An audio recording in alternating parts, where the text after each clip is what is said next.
در مؤسسه تحصیلات میانه عمومی رقم 73 شهر ترسونزاده واخوری جوانان تحت شعار وطنم افتخارم برگزار گردید. همچنین از طرف تشکیلات جمعیتی دانشور ویکتورین از فنهای اساسی تعلیمی گزارده شد.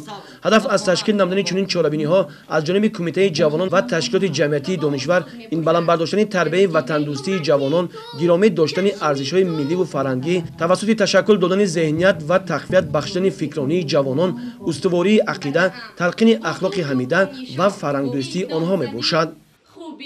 امروز چاله‌بینی که میان خوانندگان 5 مؤسسه تعلیمی حدود جنبات دهاتی نوآباد برگزار گردید، پیش از همه تلقین اخلاق حمیده و فرهنگ وطن دوستی میان جوانان نورسان میباشد.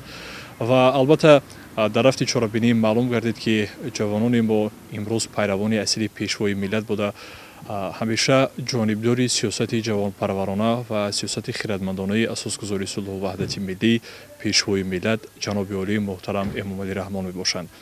و واقعا هم جوانان ما امروز شکرانه از دوران صاحب استقلالی میکنند، شکرانه میکنند که امروز در فضای آباد و آزاد و صاحب استقلالی عمر به سر میبرند و برای جوانان دوران صاحب استقلال امروز تمامی شرایط و امکانات برای از بر نمودن دانش، برای تحصیل مشغول شدن، برای با کار مشغول شدن جوانان ما امروز از جانب حکومت کشور و رهبریت عالی حکومت کشور تمامی شرایط ها فراهم آورده شده است.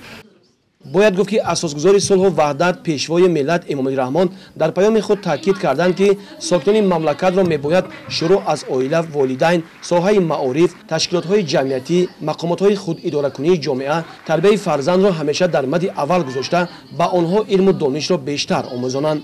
همین است که دستور سپارش‌های سرور دولت در مؤسسه‌های تعلیمی شهر ترسونزاده اجرای خود را یافته است. از سوال و جواب مسئولین با خوانندگان معلوم گشت که امروز طالب علمان در تربیت وطن دوستی، گرامی داشتن ارزش‌های ملی و فرهنگی، تشکل دادن ذهنیت، دانش خوب دارند. مرد میدانت بگویم یا توان ملت خود، مهر و ارمانت بگویم یا جهان ملت خود.